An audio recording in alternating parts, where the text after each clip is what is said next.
مومن برکت کا مہینہ، پھر آ گیا ہے مومن برکت کا مہینہ، بخشش کا ہے نجات کا انمول خزینہ، رمضان مبارک رمضان مبارک۔ اعوذ باللہ من الشیطان الرجیم، بسم اللہ الرحمن الرحیم، الحمدللہ رب العالمین، والصلاة والسلام علی سید الانبیاء والمرسلین، حبیب الہ العالمین ابی القاسم محمد، اللہم صل علی آل محمد وعجل وعلی آلہ الطیبین الطاہرین سیما بقیۃ اللہ فی الارضین۔ قال اللہ تعالی فی کتابہ الکریم، بسم اللہ الرحمن الرحیم، وَنُرِيدُ أَن نَّمُنَّ عَلَى الَّذِينَ اسْتُضْعِفُوا فِي الْأَرْضِ وَنَجْعَلَهُمْ أَئِمَّةً وَنَجْعَلَهُمُ الْوَارِثِينَ۔ ایک بار پھر درود بھیجے گا، محمد وآل محمد صلی علی محمد محمد وعجل فرجہ۔ پروردگار عالم کا انتہائی لطف و کرم ہے، انتہائی شکر ہے، اس نے ہمیں دین کے نام پر جمع ہونے، سوچنے سمجھنے اور اپنے بچوں کو دین سے آشنا کروانے کی سعادت نصیب فرمائی ہے۔ اس دعا کے ساتھ کہ انشاءاللہ دین کی راہ پر چلنے والوں میں سے قرار فرمائے، اس ماہ مبارک کی برکتوں فضیلتوں کو درک کرنے والوں میں سے قرار فرمائے۔ ان تمام کوششوں کے نتیجے میں ہمیں وقت کے امام کی خاص نظر عنایت نصیب فرمائے انشاءاللہ۔ دعاؤں کی قبولیت کے لیے اور اپنی تمام دوست احباب کی توفیقات کے اضافے کے لیے درود بھیجیں، محمد وآل محمد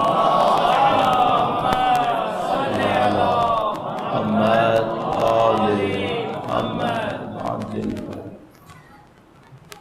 کیونکہ دین کا تعلق اس دنیا سے نکل کر کچھ ایسی چیزوں سے ہوتا ہے جن کو ظاہری طور پہ انسان نہیں دیکھ سکتا، تو دین حقائق کو بیان کرنے میں مختلف راستوں کا سہارا لیتا ہے۔ انسان کے ساتھ ایک مجبوری ہے، وہ یہ کہ انسان اسی چیز کو سمجھ پاتا ہے جس کو اس نے دیکھا ہو، سنا ہو، اپنے حواس کے ذریعے سے احساس کر لیا ہو۔ لیکن اگر کوئی ایسی چیز ہو جس کو حواس کے ذریعے احساس نہ کیا ہو، اب اسے کیسے سمجھایا جائے؟ تو اس کو مثال کے طور پہ کہتے ہیں، جو عوامی مثال دیتے ہیں، وہ کہتے ہیں کہ اگر ایک نابالغ بچے کو یہ بتایا جائے کہ بلوغ کی لذت کیا ہوتی ہے، جب تک بچہ بالغ نہیں ہوا اس کو لذت کا کیا پتہ، تو اس کو سمجھانا ناممکن ہو جاتا ہے۔ تو اگر انسان کو یہ سمجھانا ہو کہ کچھ لذتیں ایسی ہوتی ہیں جو مادی نہیں ہوتی ہیں، مادی لذتوں سے بہت بڑھ کے ہوتی ہیں، تو خدا کیسے سمجھائے؟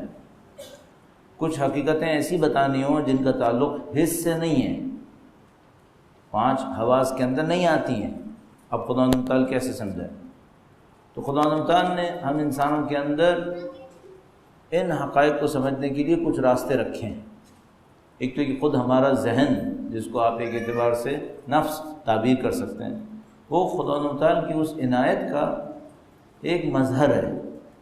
جس طرح خدا تعالیٰ خلق کرتا ہے، خلق کرنے میں تھکتا نہیں ہے، اس کو دیر نہیں لگتی، کن فیکن، آپ کا ہمارا نفس بھی یہی کرتا رہتا ہے، خلق کرتا ہے، خلق کر سکتا ہے۔ اب یہ ہے کہ کیا خلق کرتا ہے، کیسے خلق کرتا ہے، اس کی اپنی مرضی ہے۔ مثلا اگر میں آپ سے کہوں ابھی اپنے ذہن کو تھوڑا سا کنٹرول میں کیجئے اور اپنے ذہن کے اندر ایک درخت سوچئے، تو آپ سب نے اپنے اپنے حساب سے درخت سوچا ہوگا، یہ آپ کی مخلوق ہے، آپ سب نے ایک درخت خلق کر لیا اپنے ذہن کے اندر۔ اچھا اگر میں کہوں کہ اس درخت کو 20 میٹر لمبا سوچ لیجئے، 20 میٹر لمبا، 20 میٹر لمبا تو 15 منزلیں عمارت بن جائے گی تقریباً، تو آپ سوچ لیں، کوئی قباحت ہے؟ نہیں، کوئی مشکل نہیں، 20 میٹر لمبا سوچ لو۔ جتنی بڑی امپائر اسٹیٹ ہے اس کے برابر میں ایک درخت سوچ لیں، اتنا ہی لمبا سوچ لو، کیا جا رہا ہے؟ آگ لگا دو، آگ لگا دی، درخت غائب کر دو، اتنی بڑا ایک اور بلڈنگ کھڑی کر دو، کھڑی کر دو، دیر لگی کیا؟ نہیں، صرف مشکل یہ ہے کہ ہمارا درخت سیب دیتا نہیں ہے، اللہ کا درخت سیب بھی دیتا ہے، اس کے سیب میں مزہ بھی ہے۔ ہم جو سوچتے ہیں وہ ہمارے دماغ کے اندر ہے، اور خدا جو کچھ کرتا ہے وہ اس کائنات کے اندر ہے۔ مثال کے طور پر کچھ فلاسفرز کہتے ہیں کہ جو کائنات ہے یہ خدا کا دماغ ہے، البتہ تشبیہ صحیح نہیں ہے، خدا کا کوئی دماغ ایسا نہیں جیسے ہم لوگ کا ذہن ہے، لیکن وہ کہتے ہیں جیسے ہمارا ذہن ہے، ہم اپنے ذہن کے اندر جو چاہتے ہیں کر سکتے ہیں بغیر کسی رکاوٹ کے، محالات کو جمع کر سکتے ہیں اپنے ذہن کے اندر۔ خدا متعال کے لیے کائنات ایسے ہی جو چاہے گا کرے گا، سب کچھ، ہم کچھ نہیں اس کے سوا۔ اور بہت کم فلاسفرز ہیں جو اس بات کو درک کر پائے کہ واقعاً ایسا ہی ہے، خاص کر ویسٹ کے اندر۔ تو جن لوگوں کو آشنائی ہے شاید کہتے ہیں کہ ہیگل نے اس بات کو سمجھا کہ واقعاً ایسا ہی ہے کہ ہم جو کچھ بھی ہیں وہ ایک خدا ہے، ایک کوئی بہت سپیریئر بینگ ہے، اس کے ذہن کی ہم فعالیت ہیں۔ البتہ ذہن کہنا صحیح نہیں ہے یہاں۔ بہرحال چونکہ ایسے حقائق دین کو بیان کرنے ہوتے ہیں جن کا تعلق حواس سے نہیں ہوتا، حواس میں بھی نہیں آتے، تو دین سمبولزم کا سہارا لیتا ہے، علامتی بیانات دیتا ہے۔ دین کی ایک حقیقت ہے کہ چونکہ دین کو ایسے حقائق بیان کرنے جن کو ہم نہیں جانتے، تو دین نشانیوں کے ذریعے سے کرے گا۔ اب میں عرفی طور پہ ایک دو نشانیاں عرض کرتا ہوں، جیسے ہم لوگ اپنی زندگی میں سمبولزم استعمال کرتے ہیں علامتوں کے ذریعے سے، اور اس کے بعد دین کی ایک دو علامتوں کو پھر اپنی بحث سے نزدیک کریں گے۔ درود بھیجے گا محمد و آل محمد۔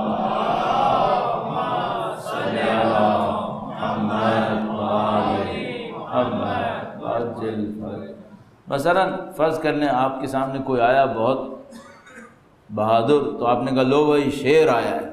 اچھا اب بھائی کیا ہے، 4 ہاتھ پاؤں پہ چل کے آیا ہے؟ نہیں، 4 ہاتھ پاؤں پہ چل کے تو نہیں آیا، تو آیا تو 2 پاؤں پر ہی ہے۔ تو آپ نے اس کو شیر کیوں کہا؟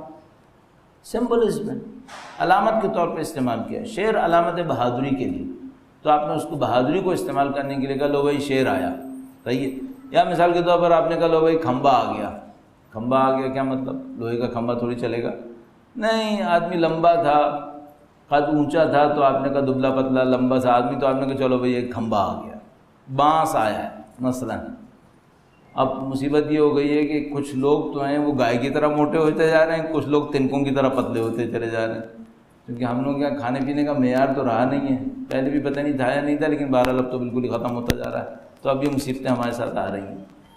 تو ہم لوگ بھی علامتیں لیتے ہیں۔ اب مشکل یہ ہوتی ہے جب دین علامت لیتا ہے اور سمبولزم کا سہارا لیتا ہے، تو لوگ علامت کو سمجھ نہیں پاتے اور اس کے پیچھے پڑ جاتے ہیں کہ بھئی یہ کیا ہو گیا۔ اب مثال کے طور پر خدا متعال نے کہا کہ بھئی ہم جنت کے اندر دودھ کی اور شہد کی نہریں بہائیں گے۔ اب ایک آدمی سوچنے لگا کہ بھائی ایسا ہے کہ میں دودھ 1.5-2 لیٹر اگر پی لوں تو نہ صرف یہ کہ مزید دودھ پینے کا دل نہیں چاہتا ہے، بلکہ طبیعت خراب ہونے کا اندیشہ کافی زیادہ ہے۔ شہد اگر میں چند 100 گرام بہت بڑی بات ہے، پگھلا ہوا شہد بھی اگر میں 100-200 گرام پی لوں تو میرا کام ختم ہو گیا۔ تو اب مثال کے طور پر اگر نہر بہہ رہی ہے شہد کی اور دودھ کی، تو میرے کس کام کی، کیا کر لوں گا اس کا؟ اچھا اس کے شہد کے بہتے کا منظر بھی کوئی بہت زیادہ دلچسپ منظر نہیں لگتا، مثلا لاوے کی طرح کوئی چیز بہہ چلی جا رہی ہے تو اس میں کیا دلچسپی لگے گی؟ تو کیا ہمیں سمجھ میں نہیں آتا کہ خدا متعال نے یہ سب چیزیں علامت کے طور پہ کہی ہوں گی؟ اب یہ میں نے جیسے ہی شہد اور دودھ کی نہریں کہا، یہ تو آپ کو بہت آسانی سمجھ میں آ جاتی ہے، لیکن حور کی بات آتی ہے تو وہیں پہ رک جاتے ہیں کہ نہیں اس سے دور نہیں جائیں گے، نہیں یہی صحیح ہے۔ کیوں ایسا ہے؟ سمبولزم ہے، علامتیں ہیں، یہ خدا متعال کی وہ معنوی لذتیں ہیں جس کو وہ سوائے اس راستے کے بیان نہیں کر سکتا تھا، ہمارے عقلوں کے محدود ہونے کی وجہ سے۔ اب ممکن ہے کوئی ایک اور بات کہہ اٹھے۔ ابھی کچھ دن پہلے پاکستان سے باہر کسی نے کہا کہ مولانا بات تو آپ کی صحیح ہے کہ خدا متعال نے جنت میں بہت اچھی چیزیں جمع کی ہوئی ہیں جو ہماری فکر سے زیادہ ہیں، لیکن مسئلہ یہ کہ مجھے تو آئی پیڈ ہی اچھا لگتا ہے، مجھے وہ ملے گا یا نہیں ملے گا؟ تو میں نے اس سے کہا کہ دیکھو بیٹا، یا تو تمہیں آئی پیڈ ہی مل جائے گا، یا جس خدا نے اتنی طاقت کے ساتھ تمہارے لیے جنت بنائی ہے اور تمہیں کہہ رہا ہے کہ میں بور نہیں ہونے دوں گا، اس کا مطلب ہے یا تو یہی دے گا یا اس سے بہتر دے گا۔ تو اگر مثال کے طور پر میں تمہیں ڈزنی لینڈ لے جاؤں اور ڈزنی لینڈ لے جا کر میں تمہیں دعویٰ کروں کہ تم کہیں سے بھی دنیا کے آئے ہو، میں تمہیں بور نہیں ہونے دوں گا، اور مجھے پتہ ہے کہ تمہیں آئی پیڈ اچھا لگتا ہے، تو یا تو میں ڈزنی لینڈ میں تمہارے لیے سارے آئی پیڈ ہی بھر دوں گا، یا پھر آئی پیڈ سے بڑھ کر کوئی چیز دینے والا ہوں، کیونکہ مجھے بھی تو پتہ ہے تم کیسے بور ہوتے ہو، کیسے خوش ہوتے ہو۔ تو یہ سمبولزم کا معاملہ ہے۔ اب اس میں کیا ہے کہ ہمارے لیے اسی کے پیچھے بہت سارے اور بھی راز کھلتے ہیں، اسی سمبولزم کے پیچھے بہت سارے اور بھی راز کھلتے ہیں۔ یہ تو ہم نے سوچ لیا اس دنیا کے بارے میں کہ جب اس دنیا میں جنت ہوتی ہے، نہر ہوتی ہے، اس کا مطلب کیا ہوتا ہے، یہ بھی بات سوچنے کی ہے کہ پھر 3 نہریں کیوں ہیں؟ مثال کے طور پر پانی کی، دودھ کی اور شہد کی 3 نہریں کیوں ہیں؟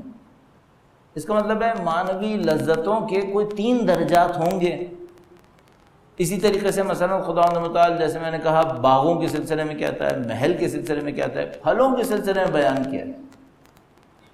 انار مثال کے طور پر، انگور اور فلاں سیب، یہ اس کا مطلب کچھ مختلف قسم کی لذتیں ہیں، کچھ مختلف۔ ایک اور بات بھی کہتا ہوں، اصل لذتیں شاید نہ ہوں، کامیابیاں ہوں، کیونکہ ہر کامیابی ایک لذت لاتی ہے۔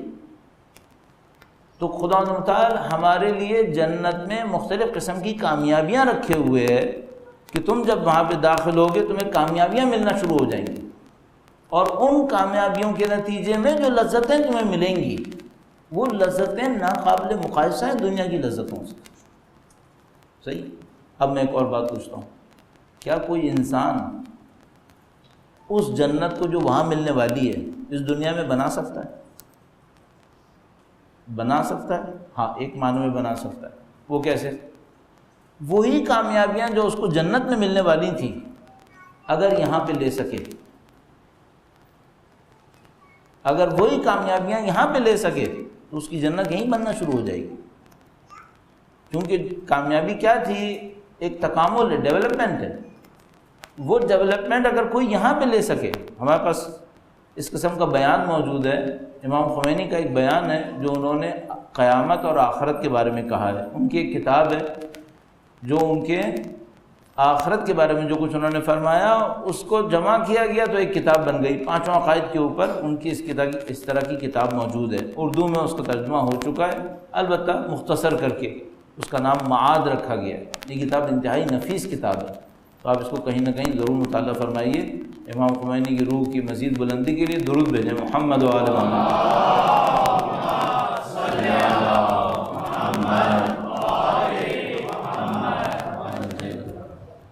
اس کتاب کے اندر انہوں نے مختلف حقائق کو بیان کرنے کی کوشش کی ہے۔ تو اس میں ایک جگہ پہ ارشاد فرماتے ہیں کہ کچھ لوگ، اب ذرا سا یہاں پہ چند منٹ کا ایک سخت حصہ، تو انہوں نے کہا کہ کچھ لوگ ایسے ہوتے ہیں جو اس دنیا میں آتے ہیں، جس مقام پر آتے ہیں وہ بھی کھو دیتے ہیں، جب یہاں سے باہر جاتے ہیں انسان بھی نہیں رہتے۔ آئے تو انسان تھے، عجیب و غریب صلاحیتیں لے کر اعلیٰ علیین میں خلق ہوئے ہوئے، آئے تو انسان تھے۔ یہ جو انسان آئے تھے گویا آپ اس کو لے لیں 0 پہ آئے تھے، اور پوٹینشل تھا ان لمیٹڈ، انفائنائٹ پوٹینشل کے ساتھ۔ وہ آئے دنیا کے اندر، ان کا کام یہ تھا کہ جب یہ یہاں سے جا رہے ہوں تو دنیا میں مثال کے طور پر 100 اسکور کرنا تھا، 100 اسکور کر کے باہر جانا تھا، پھر برزخ میں جاتے وہاں اور اسکور کرتے، پھر آخرت کے مرحلوں میں اسکورز کرتے۔ یہاں پہ 0 آئے تھے، 100 اسکور کر کے جانا تھا۔ زیادہ تر لوگ آتے ہیں 0 پہ، جب جا رہے ہوتے ہیں تو کیا ہو رہا ہوتا ہے؟ لو بھیا کاش 0 پہ ہی چلا جاتا، مائنس میں چلا گیا۔ اچھا جب مائنس میں گیا تو کیا ہوا ہے؟ مائنس میں گیا تو اس کا مطلب یہ انسان نہیں گیا ہے، یہ جانور گیا ہے۔ چلو -10 پہ گیا ہے تو کہہ رہے ہیں نہیں بھائی ایسا ہے کہ کبھی ایک جانور کی شکل لے کے جاتا ہے، باقی انسان ہے، چلو یہ ہو گیا -10۔ بعض اوقات 2 جانوروں کی شکل لے کے جاتا ہے، ہو گیا -20۔ یہ مائنس نمبرز میں لگا رہا ہوں۔ 3 جانوروں کی شکل لے کے چلا گیا -30۔ تو وہ کہتے ہیں بعض لوگ 7 جانوروں کی شکلیں لے کے جا رہے ہوتے ہیں۔ جب میدان حشر میں کھڑے ہوتے ہیں تو کہتے ہیں خدایا یہ میں کیا ہو گیا؟ ذہن میں آپ کے قرآن کریم فرماتا ہے کہ ایک آدمی کو خدا متعال نے اندھا خلق کیا، اندھا محشور کیا، تو کہتا ہے لما حشرتنی اعمیٰ وقد کنت بصیرا، اے خدا تو نے مجھے اندھا کیوں حشر کر دیا جبکہ میں تو آنکھوں والا تھا؟ تو خدا متعال قرآن کریم میں ارشاد فرماتا ہے تیرے سامنے ہماری نشانیاں گزرتی تھیں، تو توجہ نہیں دیتا تھا، تیری آنکھیں چھن گئیں۔ آنکھوں کا کام مزخرفات دیکھنا تھوڑی تھا، آنکھوں کا مطلب کیا تھا؟ اللہ کی نشانیوں کو پک کرنا۔ اگر کوئی اس دنیا کے اندر رہتے ہوئے اللہ کی نشانیوں کو قبول نہ کرے، اس دنیا کے اندر آنکھوں سے محروم ہے پھر۔ اچھا اس کا مطلب کیا ہے؟ ہاتھوں کا مطلب کیا ہوگا؟ اللہ کے بندوں اور اس کے دین کی نصرت کرنا. اور اگر کوئی انسان اس دنیا کے اندر اللہ کے دین اور اس کے بندوں کی نصرت نہ کرے تو میدان حشر میں بغیر ہاتھوں کے جائے گا. تو پاؤں کا مطلب کیا ہوگا؟ یہ سب سمبولزم ہے، سب کا سب سمبولزم ہے. ہم سب کو مختلف طاقتیں دی گئی ہیں اس دنیا کے اندر. تو بعض لوگ الحمدللہ رب العالمین 0 پر آتے ہیں، 100 اسکور کرتے ہیں، چلے جاتے ہیں، انہوں نے اپنا کام پورا کر لیا. بعض لوگ آتے ہیں 0 پہ آتے ہیں، انفارچونیٹلی 100 اسکور نہیں کر سکے، کم اسکور کیا، چلے گئے. یہ جو کم اسکور کر کے جاتے ہیں ان کے ساتھ کیا ہوتا ہے؟ یہ برزخ میں جاتے ہیں. جو کام یہاں پر 50 سال میں ہونا تھا وہاں 50,000 سال میں ہوگا. جو یہاں آسانی سے ہونا تھا وہاں سختی سے ہوگا. چلو ہو گیا. بعض لوگ آتے ہیں 0 پہ آئے تھے، کچھ نہیں کیا، 0 پہ چلے گئے، یہ بہت برا ہو گیا. اب وہاں پہ جائیں گے، جو کام یہاں 50 سال میں ہونا تھا وہاں 5 لاکھ سال میں ہوگا. برزخ بے انتہا لمبی ہو جائے گی. اب ایک اور مصیبت آئی، کچھ لوگ 0 پہ آئے، -100 پہ چلے، جانوروں سے بھی بدتر. کل انعام بل ہم اضل، یہ تو انسان 4 پایوں کی طرح ہو گئے بلکہ ان سے بھی زیادہ برے ہو گئے. اب ان کے ساتھ کیا ہوگا؟ فرماتے ہیں آیت اللہ کے برزخ میں جائیں گے، اتنا عذاب اور سختیاں اٹھائیں گے کہ پہلے ایک جانور کی شکل ختم ہو، پھر دوسرے کی ختم ہو، تیسرا، چوتھا، 5واں، 6واں، 7واں، سارے جانوروں کی شکلیں ختم ہوں. جب سارے جانوروں کی شکلیں ختم ہو جائیں گی تو کیا ہو جائے گا؟ 0. اب اصلی کام شروع. اچھا اب ایک سوال جلدی سے دہراتے ہیں، یہ جو جانوروں کی شکلیں آتی ہیں اس کا مطلب کیا ہوتا ہے؟ اس کا مطلب یہ ہوتا ہے کہ اس نے کوئی ایسی عادت اختیار کی ہے جو جانوروں کی عادت ہے. مثال کے طور پر مکاری ایک جانور کی عادت ہے، یہ اس نے اختیار کر لی ہے، اس کی شکل پہ مکاری آ گئی ہے. اب یہ جائے گا برزخ میں، جب وہاں پہ اٹھے گا نعوذ باللہ اپنے آپ کو اس جانور کی شکل میں دیکھے گا، خدا سے کہ خدا یہ کیا ہو گیا؟ تو خدا تعالیٰ فرمایا کہ تو نے دنیا میں ساری زندگی مکاریاں کی تھیں، اب اٹھانا پڑے گا. اسی طرح جھوٹے کی ایک شکل ہے، اسی طرح بدترین شکل کہتے ہیں شیطان کی. کس شکل میں ہے اور وہ کیوں ہے؟ وہ ہے تکبر کی شکل. اور تکبر کی شکل جو شیطانی شکل ہے، اس کو ہٹانا برزخ میں مصیبت کا کام. تو اس موقع پر آیت اللہ نے سب بیان کرنے کے بعد ایک جملہ لکھا کہ تاریخ بشریت میں کچھ لوگ اتنے خوش قسمت ہیں کہ وہ یہاں پر آتے ہیں 0 وہ 100 بھی کر لیتے ہیں جو اس دنیا میں کرنا تھا، اور وہ 100-200 بھی کر لیتے ہیں جو برزخ کے بعد ہونا تھا. کیا مطلب؟ یہاں رہتے ہوئے جنت میں رہ رہے ہوتے ہیں، رہتے دنیا میں جنت میں رہ رہے ہوتے ہیں. کیوں؟ وہی کامیابیاں جو جنت میں ہونی تھیں وہ ان کو یہاں نصیب ہو گئی ہیں. خود آیت اللہ فرماتے ہیں کہ تاریخ بشریت میں ایسے لوگ بہت کم ہیں کہ جو یہ مارکہ کر جاتے ہیں. تو بہرحال لیکن ممکن ہے. تو یہ سب کیا ہیں؟ یہ سب ہیں کامیابیاں. میں نے سوچا کہ پہلے تو ہم جاب اور دکان سے تو باہر نکلیں کسی طریقے سے، وہ بھی مل جائے گی، لیکن کم سے کم اس سے تو باہر نکلنا چاہیے. ہمیں خدا نے انسان خلق کیا ہے، ہمارے سامنے انفائنائٹ پوٹینشیل رکھا ہے، تو ہم اپنی کامیابیوں کو ایک ملٹی نیشنل کمپنی میں جاب کیوں سوچیں؟ ہم ذرا بڑے لیول پہ سوچیں. بھائی جب خدا متعال نے سب کچھ رکھا ہے تو اس کو سوچو. ہاں میں نہیں کہہ رہا کہ اس کو نہ سوچیں، اس کو بھی سوچیں، لیکن یہ تو تھوڑی سی مدت کی کامیابی ہے، یہ تو چھوٹی سی کامیابی ہے، اس سے کیا ہوگا؟ بھائی میں کیا بنا لوں گا دنیا کے اندر جو ہمیشہ رہے گا میرے لیے نہیں رہے گا. مولا کا فرمان آپ دیکھتے ہیں نہج البلاغہ کے اندر، تم نے وہ گھر بنایا جس میں تم مر جاؤ گے، اس کے بعد تمہارے بعد کوئی اور لوگ رہیں گے. جن گھروں میں تم رہ رہے ہو یہ وہ ہیں جن کو کسی اور نے بسایا تھا.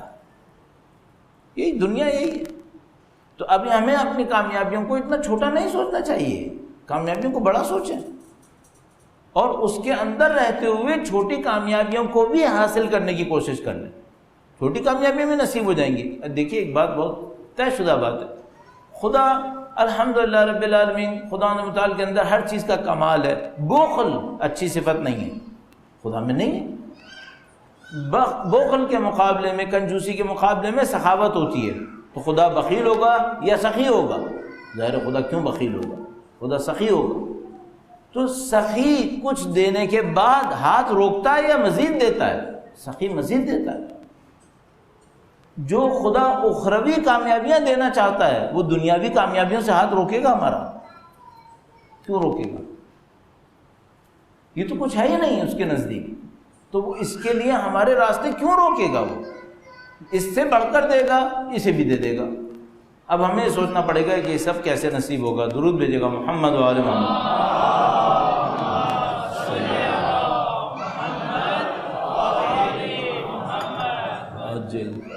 تو کل پرسوں میں ہم نے کامیابی کے سلسلے میں دوست احباب کی اس طبیعت کے اوپر اصرار کرتے ہوئے کہ بہرحال اس دنیا میں کامیابی چاہیے، تو ہم نے کہا بھائی کامیابی کو سب سے پہلے سوچنے چلیں اس دنیا میں کامیابی چاہیے۔ کامیابی کیسے چاہیے؟ ملکیت سے چاہیے یا احساس سے چاہیے؟ تو اس بات پہ ہم نے اصرار کیا کہ کامیابی ملکیت کا نام نہیں ہے، کیونکہ ملکیتیں بہت ساری ایسی ہوتی ہیں جو کوئی کامیابی کا احساس نہیں دیتی۔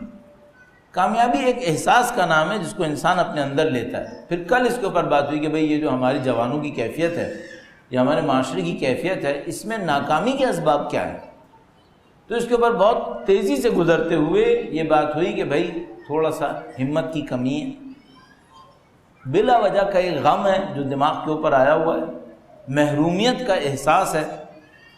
تو پھر اس میں ہم نے کچھ پوائنٹس عرض کرنے کی کوشش کی۔ ارادے کی کمی، ارادہ لوگوں کے اندر کم، تو ہم نے کچھ پوائنٹس عرض کیے اور اس میں کہا کہ بھائی اگر آپ کو یاد ہو کل کا جو ہمارا آخری جملے تھے ان میں کچھ جوتوں کا تذکرہ آیا تھا، آپ کے ذہن میں آ گیا؟ تو ہم نے کہا تھا کہ بھائی اس کے اوپر کام کریں۔ کام کیا کریں؟ چھوٹی باتوں پہ توجہ دیں، چھوٹی باتوں پہ توجہ دیں، کنٹرول بڑھائیں، کنٹرول بڑھائیں، اور جیسے ہی آپ یہ کام کرنے کی کوشش کریں گے الحمدللہ رب العالمین آپ اس کے نتائج کو دیکھنے کی فوراً دیکھیں۔ تو کیا کریں؟ چھوٹی چھوٹی باتوں پہ توجہ دیں۔ اچھا جب ہم کہتے ہیں چھوٹی باتوں پہ توجہ دیں تو ہمیں خطرہ ہوتا ہے لوگ کچھ اور نہ سمجھ لیں، تو لوگوں کی چھوٹی چھوٹی خامیوں پہ توجہ دیں؟ نہیں، لوگوں کی خامیوں پہ توجہ نہیں دینا ہے، اپنی چھوٹی چھوٹی بات اس پہ توجہ دیں، ان کو کیسے صحیح کیا جا سکتا ہے۔ اور ہم نے عرض کیا کہ منصوبہ بنائیں، اپنے آپ کو سرنڈر مت کریں کبھی۔ کامیابی کے رازوں میں سے ایک راز جو سمجھ میں آتا ہے وہ یہ کہ چونکہ خدا ہے اور خدا کی طاقت لامحدود ہے، تو آپ کتنا ہی اپنے آپ کو بے بس سمجھیں، تسلیم مت ہوں، سرنڈر مت کریں۔ اس کی میں ایک دو مثالیں عرض کروں گا۔ درود بھیجے گا محمد و آل محمد۔ صلی علی محمد و آل محمد عاجل فرج۔ اچھا کراچی سے بہتر کون سی مثال بنے گی کہ جب یہاں پر مثال کے طور پر ہر دوسرے تیسرے دن اگر 3 دن گزر جائیں کوئی شہید نہیں ہوتا تو ہم سوچتے تھے تھوڑی سیکیورٹی بڑھ گئی ہے۔ ہر روز لوگ شہید ہو رہے ہیں، ہر روز۔ اسی امام بارگاہ کے اندر کتنے جنازے آ چکے۔ اچھا جب وہ سب ہو رہا تھا، اور نہیں معلوم کب دوبارہ ہو سکتا ہے، جب وہ سب ہو رہا تھا تو لوگوں کے اندر زیادہ تر امید تھی یا نا امیدی آ رہی تھی؟ ہمیں دیکھنا پڑتا ہے فوراً۔ جیسے مشکلات بڑھتی ہیں کچھ لوگوں کے اندر نا امیدی آنے لگتی ہے، اب کیا ہو، اب کیسے ہو۔ اچھا یہ سب کیوں سوچنے لگتے ہیں؟ یہ نعوذ باللہ تعالی غلط پہلو بھی ہو سکتا ہے اور ایک اچھا پہلو بھی ہو سکتا ہے۔ اچھا پہلو پہلے عرض کر دیتا ہوں۔ اچھا پہلو یہ ہو رہا ہے وہ ڈر رہے ہوتے ہیں کہ کہیں ایسا تو نہیں کہ ہماری کچھ ذمہ داریاں جو ہم انجام نہیں دے رہے، تو ہمیں اپنی ذمہ داریوں کو انجام دینا چاہیے۔ یہ بات اچھی ہے۔ انسان کو مشکل حالات میں سب سے پہلے یہ سوچنا چاہیے کہ بھائی ایسا تو نہیں کہ میری کوئی ذمہ داریاں تھیں جو میں نے انجام نہیں دیں۔ یہ ایک اچھا پہلو ہے۔ ایک برا پہلو بھی ہے، وہ کیا ہوتا ہے؟ وہ یہ سوچ رہے ہوتے ہیں اب ہمارا بچانے والا کوئی نہیں ہے، کیونکہ حکومت ہمارے خلاف ہو گئی، مثلا فلاں فلاں ادارے ہمارے خلاف ہو گئے، ہمارا دشمن بہت مضبوط ہو گیا، اب کیا ہو۔ اچھا یہ بات بالکل بھی قابل قبول نہیں ہے، یہ بالکل صحیح نہیں ہے۔ اس کی وجہ کیا ہے؟ اس کی وجہ یہ ہے کہ جو ہم بعض اوقات مذاق میں بھی عرض کرتے ہیں وہ یہ کہ بھائی جلد بازی وہ کرتا ہے جس کو کسی چیز کے ہاتھ سے نکلنے کا خوف ہوتا ہے۔ خدا کبھی جلد بازی نہیں کرتا، کیونکہ اس کو کسی بھی چیز کے نکلنے کا کوئی خوف نہیں ہوتا۔ دشمن اس کے نبی کو آگ میں ڈال دے، خدا جلد بازی نہیں کرتا۔ کیوں؟ کیونکہ خدا جانتا ہے کہ بھائی آگ میری ہے، ہوا میری ہے، یہ منجنیق جس میں ڈال کے یہ پھینک رہا ہے یہ میری ہے، گریوٹی میری ہے، سب کچھ میرا ہے۔ اچھا ڈال بھی لے تو کیا آگ جلائے گی میری مرضی کے بغیر؟ خدا کا ہے سب کچھ۔ اگر میں اور تم قوم کے لیے لڑ رہے ہیں پھر تو ہم ہار گئے، کیونکہ ہمارے پاس تو کچھ ہے ہی نہیں۔ لیکن اگر ہم اور آپ نہیں لڑ رہے ہیں اپنے لیے بلکہ خدا کی خاطر میدان میں آئے ہیں تو ڈرنے کی کیا ضرورت؟ ہو جائے کیا ہو جائے گا بھائی؟ زیادہ سے زیادہ وہی ہو جائے گا جو کربلا میں ہوا، اس سے زیادہ کچھ نہیں ہو رہا۔ تو کیا ہار گئے تھے؟ تو پھر ڈر کس بات کا ہے؟ کس بات کا ڈر ہے؟ تو یہ بات اچھی ہے کہ ہم یہ سوچیں گے بھائی ایسا تو نہیں کہ ہماری کچھ ذمہ داریاں تھیں جو ہم نے انجام نہیں دی ہیں، ہماری کچھ کوتاہیاں تھیں جس کی وجہ سے یہ مصیبتیں آئی ہیں، یہ بات اچھی ہے۔ لیکن یہ بات کہ ہم ہار گئے، ہم پھنس گئے، یہ سب باتیں صحیح نہیں ہیں۔ حتیٰ ایسے جملات بولنا بھی میرے نزدیک صحیح نہیں ہے۔ ہم برباد ہو گئے، ہم کیوں ہیں؟ ہمیں کچھ نہیں ہوگا اگر ہم اللہ کے دین کی خاطر رہیں گے، ہمیں کچھ نہیں ہوگا۔ مشکل ساری یہ ہے کہ ہم اپنی خاطر آ جائیں میدان میں، پھر مسئلہ بنے گا۔ تو کامیابیوں کے لیے جو پہلا پوائنٹ مجھے سمجھ میں آتا ہے، اس آج کے دن کے لیے عرض کر رہا ہوں، وہ یہ کہ سرنڈر مت ہو، مقابلہ جاری رکھو، کیونکہ خدا طاقتور ہے، غنی ہے، قدیر ہے، اور خدا کے لیے کبھی بھی موقع ہاتھ سے نہیں نکلا۔ تو سرنڈر نہ کرنا سب سے اہم کام ہے۔ سرنڈر نہیں کرو، دماغ کے اوپر کنٹرول رکھو۔ جو بات سمجھ میں آتی ہے، جو بہت سارے لوگ پانی میں ڈوبتے ہیں اور مر جاتے ہیں، ان میں سے بہت سارے لوگ اس وجہ سے مر جاتے ہیں کہ یہ سرنڈر کر دیتے ہیں۔ میری طرح کے لوگ بھی ہوتے ہیں جو پانی میں اتنا اچھا نہیں تیر پائیں گے، مر جائیں گے۔ لیکن بہت سارے لوگ اس وجہ سے نہیں مرتے کہ ان کو تیرنا نہیں آتا، اس وجہ سے مرتے ہیں وہ یہ سمجھتے ہیں ہم کچھ نہیں کر سکیں گے، وہ مر جاتے ہیں۔ اچھا کچھ اس وجہ سے مر جاتے ہیں کہ جو وہ سمجھتے ہیں کہ کرنا چاہیے تھا وہ کاؤنٹر پروڈکٹیو تھا، وہ تو کرنا ہی نہیں تھا، وہ تو کرنا ہی نہیں تھا۔ تو غلطیوں سے مرتے ہیں زیادہ تر لوگ، صلاحیتوں کے نہ ہونے سے اتنے لوگ نہیں مرتے جتنا غلطیوں سے مرتے ہیں۔ بس غلطیاں کیا کیا ہیں؟ ایک تو یہ کہ مثلا آپ کے سامنے کوئی چیلنج آیا، آپ سرنڈر ہو گئے، آپ نے کہا بھائی اب اس سے تو نکلنا ناممکن ہے۔ نہیں، آپ نکل سکتے ہیں۔ کیوں؟ نکالنے والے آپ نہیں ہیں، نکالنے والا خدا ہے، کبھی بھی نکال دے گا۔ تو کوشش جاری رکھو۔ اس کے اوپر بڑے واقعات ہیں، بہت ساری چیزیں ہیں، مثلا شہید چمران نے کس طریقے سے لبنان کی قوم کو نکالا، امام خمینی نے کیسے دیکھا، اور یہ سب باتیں ہیں جو آپ کے سامنے ہیں۔ ہمت مت ہاریں، کبھی ہمت نہیں ہاریں۔ البتہ کہنا آسان ہے، کرنا سخت ہے۔ اللہ پہ یقین ہو پھر سخت نہیں ہے، پھر انسان ہمت کیوں ہارے گا؟ تو پہلی بات یہ ہوئی مقابلہ جاری رکھیں۔ دوسری بات کیا ہوئی؟ ذہن کو معاف نہ ہونے دیں، دماغ کو بند نہ ہونے دیں۔ اچھا دماغ کو بند ہونے سے روکنے کے لیے کیا کریں؟ ایک تو یہ جو مینٹل کنٹرول ہے، یہ بہت بڑا کنٹرول ہے، یہ جسم کے کنٹرول سے بھی بڑھ کر ہے، اور اس کے لیے جسم کا کنٹرول پہلا مرحلہ بنتا ہے۔ اگر آپ کو اپنے ذہن پہ کنٹرول چاہیے نا تو آپ کیا کریں؟ اپنے جسم کے کنٹرول کو بڑھا دیں۔ مثال کے طور پر فرض کر لیتے ہیں، میں ایسے ہی میں عرض کر رہا ہوں، آپ نے دیکھا کچھ لوگ بیٹھے ہوتے ہیں، اور بعض اوقات ہوتا ہے اب 4-5 لوگوں کی مشترکہ کرسی پہ بیٹھے ہوتے ہیں، ٹرمینلز، ایئرپورٹ ٹرمینلز وغیرہ کے اوپر آپ نے دیکھا ہوگا، ایک آدمی بیٹھا ہے، پاؤں ہلایا جا رہا ہے، اور وہ 5 آدمیوں کی کرسی ہلے جا رہی ہے۔ کہیں اور جگہ ہو تو آدمی کہیں اور جا کے بیٹھ جائے، کہیں اور جگہ نہ ہو تو وہیں بیٹھنا بھی، اور یہ ہلا کے بیڑا غرق کیے جا رہا ہے۔ اچھا خود اس کو سمجھ میں نہیں آ رہا کہ 5 آدمیوں کو ہلا رہا ہے، یہ نہیں، اس کو سمجھ میں نہیں آ رہا۔ کیوں؟ اس کو اپنی باڈی پہ کنٹرول نہیں ہے۔ اچھا جس کو اپنی باڈی پہ اتنا کنٹرول نہیں ہے، اس کو دماغ پہ کنٹرول ہوگا؟ ذرا مشکل ہے۔ آپ اپنے کنٹرول کو بڑھائیں۔ اچھا کنٹرول بڑھانے کے لیے کیا کریں؟ جسم پہ کنٹرول بڑھانے کے لیے کیا کریں؟ مستحبات مکروہات کا خیال رکھیں، آپ کا جسم پہ کنٹرول بڑھنا شروع ہو جائے گا، عادتوں پہ کنٹرول بڑھنا شروع ہو جائے گا۔ جیسے جیسے آپ مستحبات مکروہات کا خیال کرنا شروع کریں گے، آپ کا اپنے اوپر کنٹرول بڑھنا شروع ہو جائے گا، اور جیسے آپ کا باڈی کے اوپر کنٹرول بڑھے گا، آہستہ آہستہ دماغ کے اوپر بھی کنٹرول بڑھنا شروع ہو جائے گا۔ صحیح ہے. بس مشکل میں پھنسے، پہلا کام سرنڈر نہیں کرنا ہے، مقابلہ جاری رکھنا ہے. بہت معذرت کے ساتھ مجھے کچھ گیمز یاد آ رہے ہیں، اور گیمز کا ایک ہیرو یاد آ رہا ہے، ایک اسپورٹ کا نام نہیں لینا چاہتا ہوں، بدنامی ہوتی ہے اس سے. اس کا بھی کہنا یہی تھا کہ ہم آخری بال تک لڑتے ہیں، چاہے ہاریں چاہے جیتیں. یہ بات اچھی ہے، آخری بال تک لڑو. کیوں؟ اس کے گیم میں ہار جیت قطعی ہے، ہمارے گیم میں ہار نہیں ہے، صرف جیت ہے. آخری بال تک بھی لڑو، کیونکہ ہم نتیجے پہ نہیں جیتیں گے، ہم کوشش پہ جیتیں گے. اس پوائنٹ کو پک کر لیجئے گا. ہم نتیجے پہ نہیں جیتیں گے، کوشش پہ جیتیں گے. تو کوشش کیوں بند کریں؟ کوشش جاری رکھیں گے، کیونکہ ہمیں مارکس کوشش پہ ملنے ہیں، نتیجے اور رزلٹ کے اوپر نہیں ملنے ہیں. ہم خدا کی بارگاہ میں، ہم دنیا کے اندر نہیں ہیں. خدا کوشش کے اوپر کامیابی دیتا ہے، نہ کہ نتیجوں کے اوپر. نتیجے بونس ہیں، مل گیا، نہیں ملا کوئی بات نہیں.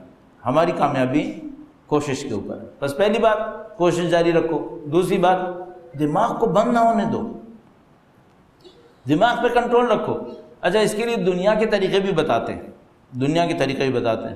میں جب کچھ کام کر رہا ہوتا ہوں تو ان کاموں کے اندر بعض اوقات بہت سخت طریقے سے مشکلات آتی ہیں، بہت بری طریقے سے پھنس جاتا ہوں، اور اس پھنسے کو احساس کرتا ہوں کہ بعض اوقات لگتا ہے کہ بھائی جیسے آپ کا تابوت تیار ہو گیا ہے، آپ کو لٹا دیا گیا ہے، تختہ لگا دیا گیا ہے، کیلیں ڈھکنا شروع ہو گئی ہیں. اب آپ کا دماغ پہ کنٹرول رہے گا یا نہیں رہے گا؟ تو اس موقع کے لیے لوگ ایک طریقہ کار بیان کرتے ہیں، جو میں نے کل یا پرسوں آپ کی خدمت میں اشارہ کیا نا، دماغ کی طاقت کے اوپر. دماغ بہت امپورٹنٹ، ظاہر ہے آپ سب جانتے ہیں، بہت امپورٹنٹ. اس کے اندر کچھ سرکٹس بننے ہیں، وہ سرکٹس بہت امپورٹنٹ ہیں کہ آپ کا دماغ کے سرکٹس کیسے بنے ہوئے ہیں. تو مثال کے طور پر فرض کریں اگر کبھی ایسی مشکل آ رہی ہے کہ آپ کا دماغ معاف ہونے والا ہے اور آپ کو لگتا ہے کہ نہیں بھائی اب سمجھ میں نہیں آ رہا کیا کریں، تو پھر کیا کریں؟ تھوڑا سا بریک لیں. اور یہ لوگ کہتے ہیں، جو جسمانی طور پہ کام کرنے والے ہیں، میں اس کا بھی عرض کروں گا، اس سے آگے کا بھی عرض کرتا ہوں. یہ کہتے ہیں تھوڑا سا رکو، گہرے اور لمبے سانس لو، گہرے لمبے سانس لو، اور گہرے لمبے سانس لے کر ریلیز کرو، تھوڑی دیر کے لیے خاموش بیٹھ جاؤ. اچھا، یہ پریکٹس بہت امپورٹنٹ ہے. اس سے آپ کے دماغ کے ٹینشن سے جو آپ کی باڈی کے اوپر برے اثرات آ رہے تھے وہ رک جاتے ہیں. فوراً پانی پئیں. ٹینشن بڑھ رہا ہے، دماغ معاف ہونے والا ہے، 2-4 لمبے سانس لیں، تھوڑا سا رک جائیں، پانی پئیں. اور یہ تو مادی باتیں ہو گئیں. اب معنوی بات وہ یہ کہ تھوڑا سا رک کر خدا سے گفتگو کر، خدا سے کلام کر، اور خدا سے کہیں جو آپ کے دل میں آتا ہے. اگر کبھی ایسا لگے، دیکھو سب سے بڑا نقصان کیا ہوتا ہے؟ سب سے بڑا نقصان ہوتا ہے عزت کا نقصان. مال کا نقصان ہے، دیر پا نہیں ہے. آتا ہے پھر چلا جاتا ہے، پھر آ جاتا ہے پھر چلا جاتا ہے. جان کا نقصان بڑا نقصان ہے، جان جاتی ہے تو بڑا نقصان ہے. اس سے گہرا نقصان عزت کا نقصان، عزت کا نقصان. تو اگر کبھی عزت خطرے میں پڑ جائے اور کچھ سمجھ میں نہیں آئے کہ کیا کرو، تو میں نے عرض کیا تھوڑا سا رکو، گہرے گہرے سانس لو، تھوڑا سا پانی پیو، ٹھنڈا کرو اپنے آپ کو، اور اس کے بعد اللہ سے کہو کہ خدایا اب تک جو عزت دی تھی وہ بھی تو نہیں دی تھی. ان العزت للہ جمیعا. آج اگر دنیا کے سامنے بے عزتی دینا چاہتا ہے، ہم تیرے سامنے تسلیم ہیں، بے عزتی بھی اٹھائیں گے. مانو کیا ہم سے زیادہ باعزت لوگوں نے دین کی خاطر بے عزتی نہیں اٹھائی ہے؟ ہم سے کہیں زیادہ باعزت لوگوں نے، ہمارا اور ان کا کوئی مقابلہ نہیں ہے، انہوں نے دین کے نام پر ظاہری بے عزتیاں اٹھائی ہیں، تو ہم کون ہوتے ہیں؟ تو آپ اس سے بڑا اور کیا ہوگا؟ میں نے عرض کیا بھئی یا مال خطرے میں پڑے گا، یا جان خطرے میں پڑے گی، یا عزت و ناموس خطرے میں پڑے گی. تو آپ خداوند متعال کے سامنے تسلیم ہو جائیں اور کوشش کو جاری رکھیں. اور کوشش کو جاری رکھنے کے لیے کیا کریں؟ 1-2 پوائنٹ اور عرض کریں گے. درود بھیجے گا محمد وآل محمد. محمد جناب یہ کریں کہ آپ حالات کو تھوڑا سا لمبی مدت میں جانچنے کی کوشش کریں. اب یہ ہے کہ میں اس کیلکولیشن میں نہ جاؤں ورنہ ہم بہت دور چلے جائیں گے، کہ آپ تھوڑا سا لمبی مدت کو سوچیں، جتنی بھی پاسبلٹیز ہیں ان سب کو سوچ لیں.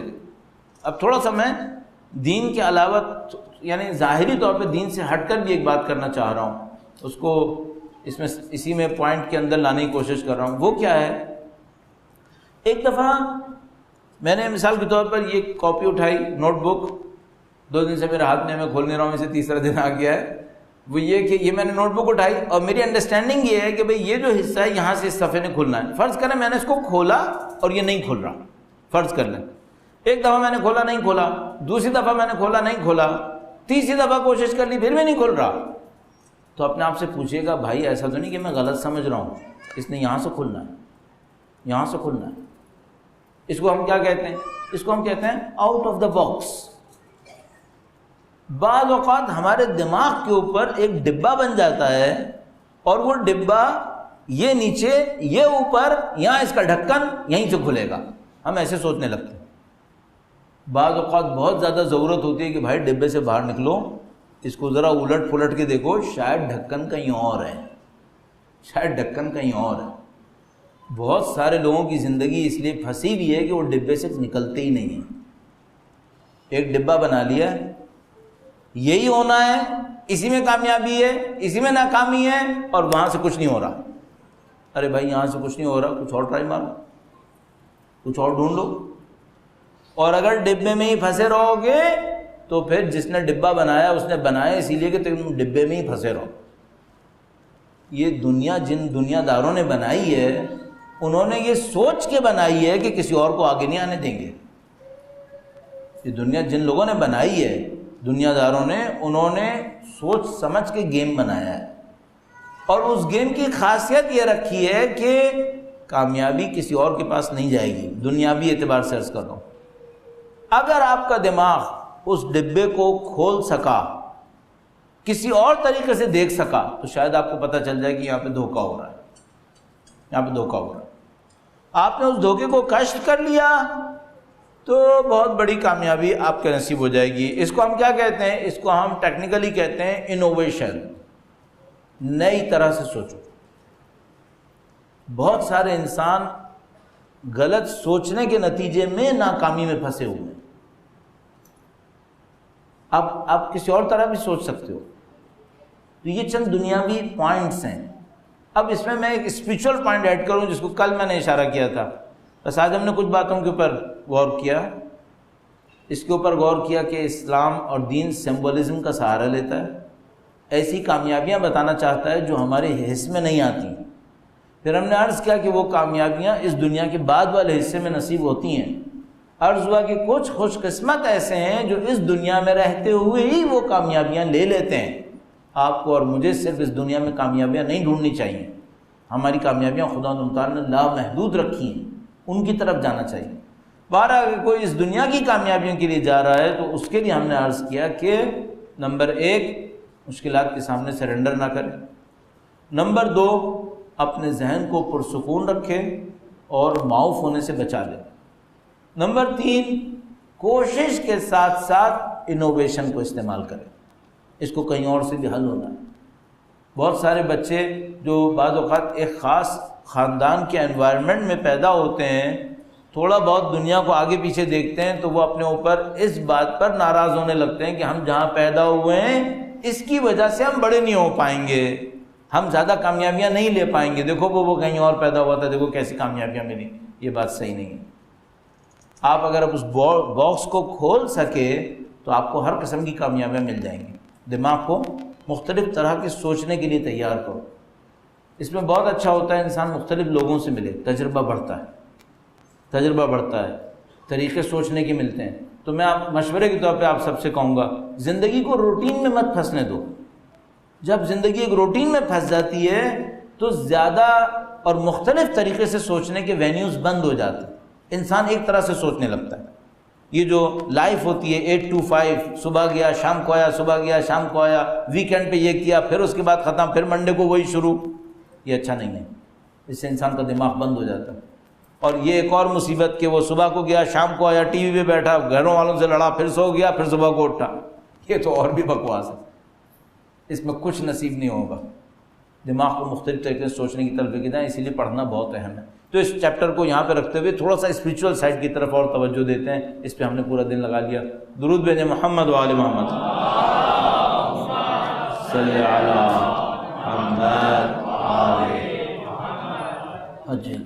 اچھا بھائی، گرمی اور حبس جو ہے وہ 30-40 منٹ کے بعد کافی زیادہ ہو جاتا ہے اس ہال کے اندر، صحیح ہے؟ تو ایک دفعہ آپ اپنی ذہن کو اور زیادہ پرسکون کرنے کے لیے درود بھیجیں محمد و آل محمد۔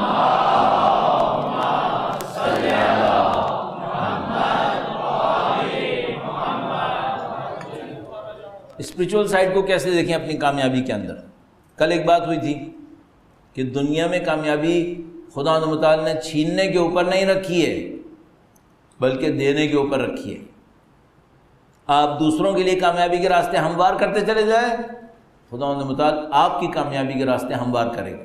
اچھا، اس کو ہم دینی حلقے کے اندر، دینی بیان کے اندر کیسے دیکھتے ہیں؟ مولا امیر المومنین کا ایک فرمان عرض کروں گا، درود بھیجے گا محمد و آل محمد۔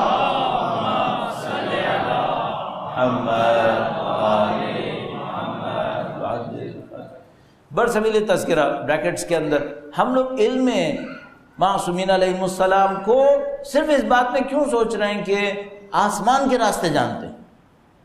یقیناً آسمان کے راستے جاننا بہت بڑا علم ہے، لیکن جو اصل علم وہ ہمیں دینا چاہتے ہیں وہ آسمان کے راستوں کا نہیں ہے، وہ اس دنیا کے اندر زندگی گزارنے کا علم ہے۔ یہاں زندگی کیسے گزرے گی؟ چونکہ یہاں زندگی صحیح گزرے گی تو آسمان کے اندر زندگیاں اچھی گزریں گی۔ یہ جگہ ہے جس کو آخرت کی کھیتی تعبیر کیا گیا۔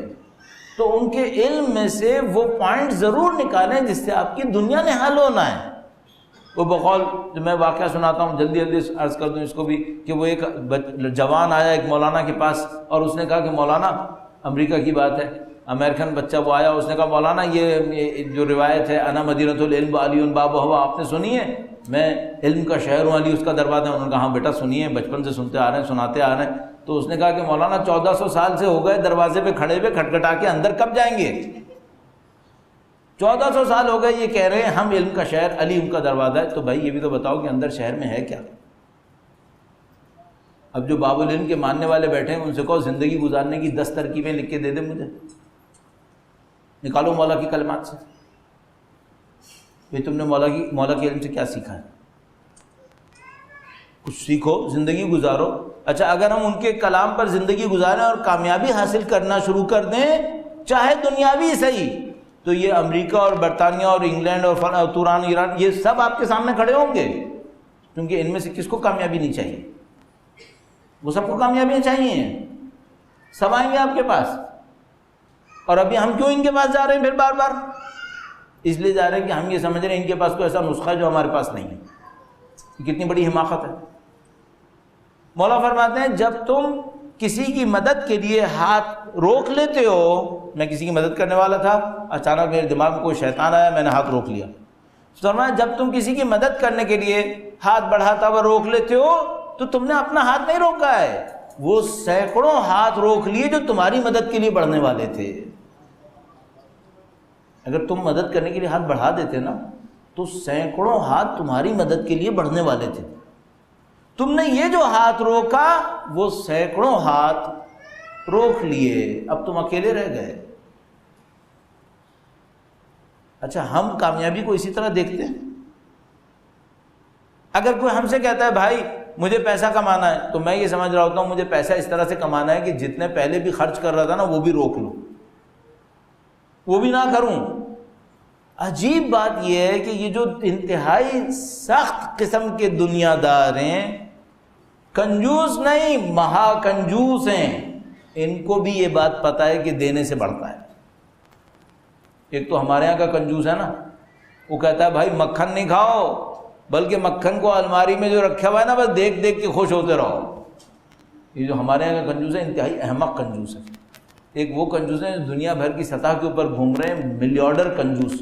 یہ جو ملیارڈر کنجوس ہیں انہوں نے ایک بات سمجھ لی ہے، پیسہ دینے سے بڑھتا ہے۔ چاہے دنیا کو دکھاوے کے لیے یہ چیریٹی میں خوب دیتے ہیں، کیوں دیتے ہیں؟ ان کو بھی یہ سمجھ میں آ گیا کہ دینے سے بڑھتا ہے. جو ہمارا چھوٹا کنجوس ہے اس کو بیچارے کو نہیں پتہ چلا ابھی تک کہ بھائی یہ دینے سے بڑھتا ہے. اچھا اب سوال تو یہ پیسے کی بات ہو گئی, باقی صرف پیسہ ہی ہے جو دینے سے بڑھتا ہے؟ نہیں, سب کچھ, کامیابی بھی. آپ اپنی کامیابی چاہتے ہیں نا, 4 لوگوں کی کامیابیوں کو انشور کریں.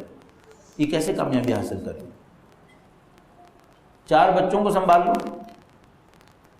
کہ بھئی ان بچوں کو مجھے کامیاب بنانا ہے, اپنے لیے نہیں ان کے لیے.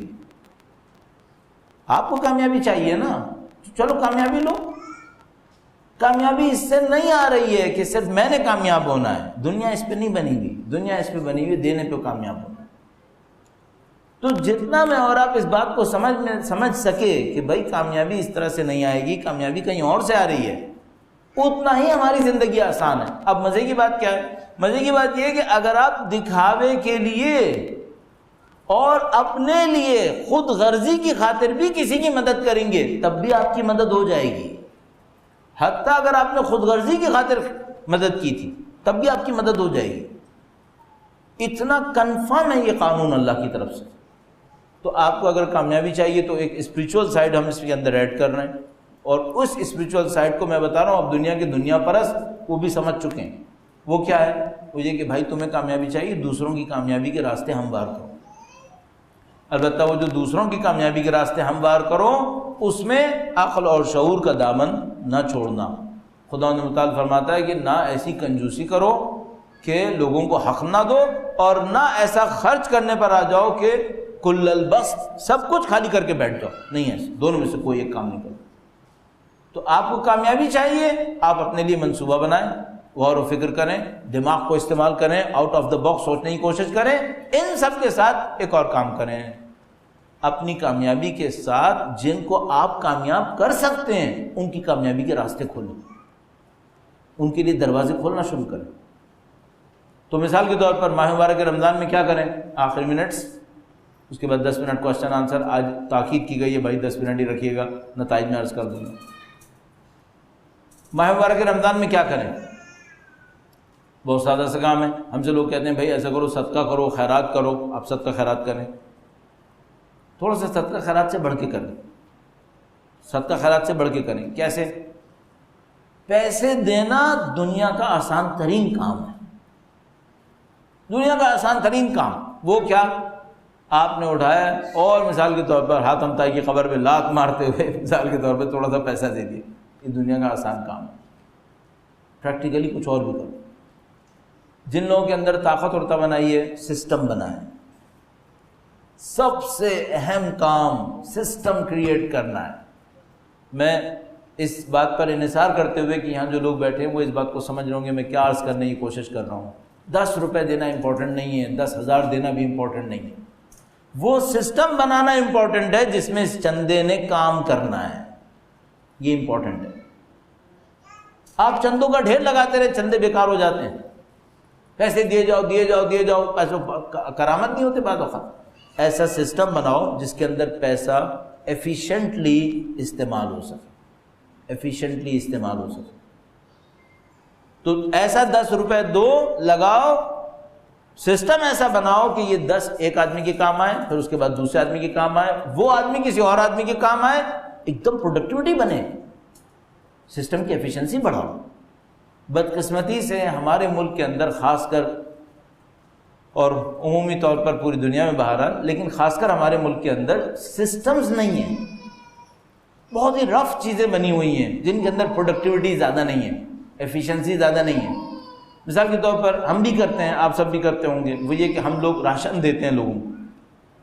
مہینے کا ایک راشن بنا کے دے دیا. اچھا ہمیں معلوم ہے جس نے راشن لیا ساری زندگی راشن لیتے رہتا, اس میں سسٹم نہیں ہے. میں ایک دفعہ ایک شہر کے اندر گیا, وہاں پہ لوگوں نے بتایا, بہت اچھے لوگ تھے, بہت اچھے تھے. انہوں نے مجھے بتایا کہ ہم لوگ جو ہیں وہ اس وقت پتہ نہیں 28 گھرانوں کو راشن دے رہے ہیں. 2-3 سال کے بعد پھر میں دوبارہ مجلس پڑھنے گیا. انہوں نے کہا مولانا ہم آپ کو خوشخبری دینے والے, جہاں ہم 3 سال پہلے 28 لوگوں کو راشن دے رہے تھے اب ہم 50 سے زیادہ لوگوں کو دے رہے ہیں. تو میں نے کہا بھائی تم مجھے یہ خوشخبری دے رہے ہو کہ پہلے مانگتے ہوئے 28 لوگ تھے, اب 50 سے زیادہ ہے. یہ کون سی خوشخبری ہے؟ ہاں تم مجھے خوشخبری دیتے کہ پہلے 28 لوگوں کو ہم نے سنبھالا، اپنے پاؤں پہ کھڑا کیا، اب ہم 50 لوگوں کو سنبھال کے اپنے پاؤں پہ کھڑا کریں گے، تو چلو یہ بات تھی سمجھ میں آنے والی۔ سسٹم بناؤ بھائی، کوئی راستہ، کوئی مل ملا کر کوئی طریقہ ایسا کہ جس میں لوگوں کی صلاحیتیں بڑھیں۔ ہاں میں نہیں کہہ رہا راشن نہ دیں، کچھ جگہیں ایسی ہیں جہاں پہ فوری دینا ضروری ہے۔ ہم نے 5 سال کا منصوبہ بنایا تو کیا بھائی 5 سال تک روزہ رکھے گا؟ وہ کھانا تو کھانا ہے اس نے، تو راشن تو دینا پڑے گا، لیکن اس کے ساتھ کوئی سسٹم بننا چاہیے۔ تو یہ پروڈکٹیوٹی بہت امپورٹنٹ ہے۔ آپ رزق میں سے بھی خیرات دیں، علم میں سے بھی خیرات دیں، وقت میں سے بھی خیرات دیں، صلاحیتوں میں سے بھی خیرات دیں، صلاحیتوں میں سے خیرات دیں۔ ایک بہت بار، اب اس سمبولزم کو میں اور آگے نہ بڑھاؤں، یہ ہمارے پاس کامیابی کے تھوڑے راستے ہیں جن کے اوپر کام کیا جا سکتا ہے۔ آج تیسرا دن اختتام پر ہے، 2 دن میں ہم نے مزید اس بات کو ہائی لائٹ کرنا ہے کہ انسان اپنی پرسنل ڈیولپمنٹ کامیابی کے لیے کیسے کرے۔ اگر آپ کے ذہن میں ہو تو کل ہم نے ایک بات کے اوپر اصرار کیا تھا جس کے اوپر آج کام نہیں کر سکے، کل کام کرنے کی کوشش کریں گے۔ وہ کل ہم نے اس کے اوپر اصرار کیا تھا کہ ہماری کامیابی کی سب سے بڑی رکاوٹ کون ہے؟ خود ہم لوگ، خود ہم لوگ۔ اور ہماری کامیابی میں سب سے بڑی رکاوٹ ہمارا ذہن ہے، ہمارا ذہن۔ ہم نے اپنے ذہن کو کوئی ایسا لاک لگا کے رکھ دیتے ہیں بعض اوقات کہ جس کی وجہ سے ناکامی کنفرم ہو جاتی ہے۔ تو ہم نے اس کے اوپر تھوڑا سا ٹچ کیا، وہ یہ کہ سرنڈر مت کرو۔ یہ ناکامی کا ایک راستہ تھا جس کو بند کرنے کی کوشش کی۔ لوگ سرنڈر کر رہے ہیں، سرنڈر کرتے ہیں، تسلیم کرتے ہیں، وہیں پہ مارے جاتے ہیں۔ تسلیم مت کرو، مقابلہ جاری رکھو تو کامیابی کنفرم ہے۔ اس کو کل انشاءاللہ اس کو ہائی لائٹ کریں گے کہ جو اپنے اندر کی ڈیولپمنٹ ہے کامیابی حاصل کرنے کے لیے، اندر کی ڈیولپمنٹ یہ کیسے ہونی۔ اگر یہ مجھے اور آپ کو سمجھ میں آتا ہے تو بہت سارے راستے آسان ہوتے ہیں۔ اللہ ہمیں اور آپ کو انشاءاللہ تمام اہداف کو حاصل کرنے میں، پاکیزہ اہداف کو حاصل کرنے میں کامیابی نصیب فرمائے انشاءاللہ۔ وقت کے امام کے حضور ادائے احترام کے لیے درود بھیجیں، محمد و آل محمد۔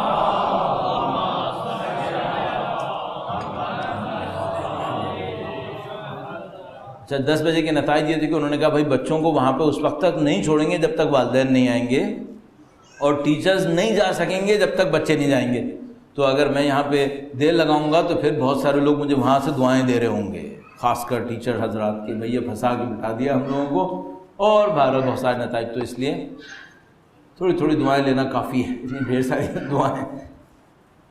اگر کسی کے ذہن میں کوئی سوال ہے تو برائے مہربانی آپ یہ کاغذ لے کے کر سکتے ہیں۔ ایک بار پھر درود بھیجے گا، محمد و آل محمد، صلی علی محمد و آل محمد وعجل فرج۔ ایک بار پھر درود بھیجے گا، محمد و آل محمد۔